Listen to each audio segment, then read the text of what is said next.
2 भाग काढायचेच म्हणून 4 पदरी घडी घेतली मी. त्याची उंची 8 इंच घेतली आपण आणि रुंदी 4.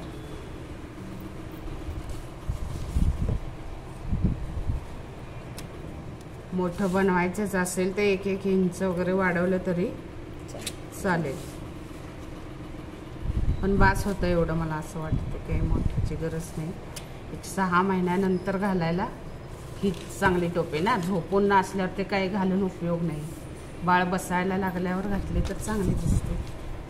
तर मी सगळं याच्यावरच आखते. बॅक फ्रंट दोन्ही एकाच ह्याच्यात. इथं 2 इंच आणि इकडं 2 इंच. हा काटकोन तर इकडं पण 2 इंचाचं मार्क करा. रेषा सरळ येईल म्हणजे तुमची.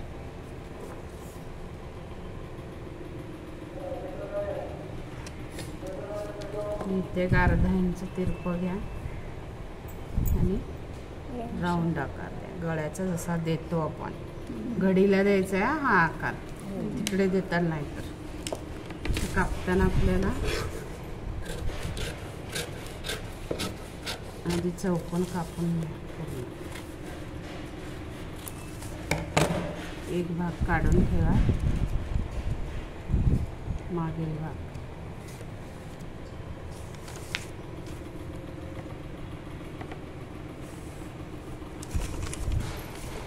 आणि याचं हे कापा.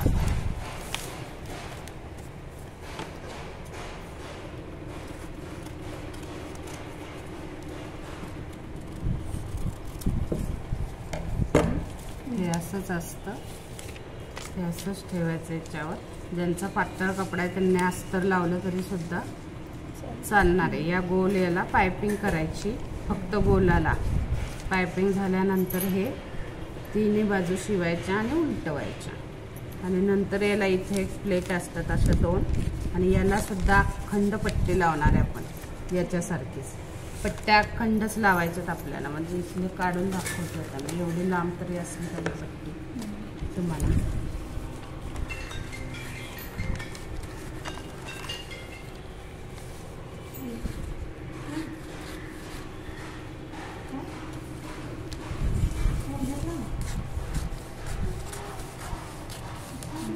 ज्यांना प्रॉपर शिवण येतं त्यांनी 1 इंची काढली तरी चालणार आहे ही पट्टी. ज्यांना प्रॉपर शिवता येत नाही त्यांनी 1.5 इंची काढायची, जे जास्त शिवतात.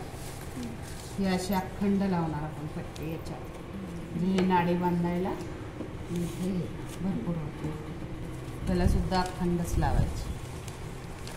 करा कटिंग करा.